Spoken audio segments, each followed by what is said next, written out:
जो सवाल अतीकुर रहमान जी कर रहे थे कि आप धर्म के मुद्दे को जीवित रखना चाहते हैं सिर्फ वोटों के लिए। मैं इनको अगर धर्म पता होता तो शायद ये बात नहीं कहते। धर्म का मतलब दुनिया का कोई भी संविधान जो धर्म की परिभाषा भारत में है, उस परिभाषा को डाले हुए संविधान में दुनिया का कोई भी संविधान पूरा नहीं होता, उसमें भारत भी आता है। एक बात।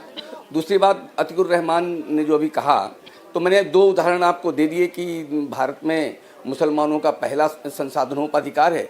जब वो कहते हैं तब इनको उसमें कोई राजनीतिक दृष्टि नहीं दिखाई पड़ती। एक प्रधानमंत्री को ऐसा कहना चाहिए कि नहीं कहना चाहिए, ये भी इनको समझ में नहीं आता और ये उस पर टिप्पणी भी नहीं करते हैं। आज के प्रधानमंत्री जब राम जन्मभूमि में जाते हैं तो इनको राजनीति दिखाई पड़ती है। आज के प्रधानमंत्री जब दीपावली को दिवाली मनाने हुए अपनी सेना के सेनानियों के साथ जाते हैं तो कहाँ राजनीति है भाई। जब आज के प्रधानमंत्री जब हमारा चंद्रयान पहला असफल हुआ तो उस ढांढस बनाने वाले प्रधानमंत्री थे, और आज जब चंद्रयान पहुंचा तो उनकी शाबाशी देने वाले प्रधानमंत्री थे। इसमें इनको कहाँ धार्मिकता नजर आ गई भाई। ये मथुरा इसी देश का हिस्सा है, हिंदू धर्म स्थल है और भगवान कृष्ण को भगवान माना जाता है।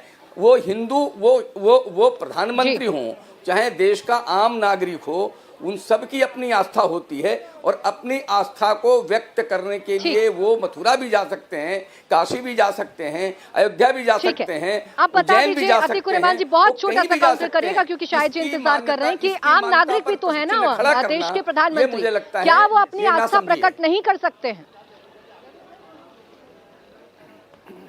प्राची जी, ये मान लिया विजय शंकर तिवारी जी जो कह रहे हैं प्रधानमंत्री और पूरी बीजेपी आरएसएस के लिए कि बहुत धार्मिक लोग हैं, मान लिया हम सर झुकाते हैं धार्मिक लोगों के सामने। कहां गया था आपका धर्म जब ब्रिजभूषण के ऊपर इल्जाम लगे? उन बच्चियों को इंसाफ दिलाने के लिए आपका धर्म नहीं आया? जब मणिपुर के अंदर महिलाओं को रौंदा जा रहा था तब कहां गया था आपका धर्म? ये आपका धर्म है। आप पुलवामा के अंदर हमारे सैनिकों को मरवा देते हो और यहाँ पर धर्म का चोला पहन के वोट की भीख मांगते हो। शर्म आना चाहिए। आरोप लगा रहे हैं अतीकुर रहमान जी, बहुत गंभीर आरोप है पुलवामा को लेकर आपके, बहुत गंभीर आरोप आप लगा रहे हैं अतीकुर रहमान साहब। और मुझे ये समझ नहीं आता, आप मणिपुर पर चर्चा करिए, आप ब्रिजभूषण पर चर्चा करिए, कई बार चर्चा की गई है, मैंने चर्चा बुलाई है, सवाल उठाए हैं, लेकिन आज जब मैं मथुरा पर बात कर रही हूँ, एक प्रधानमंत्री की आस्था पर मैं बात कर रही हूँ, मैं धार्मिक स्वतंत्रता पर बात कर रही हूँ, तो आप ले आते हैं दूसरे मुद्दे।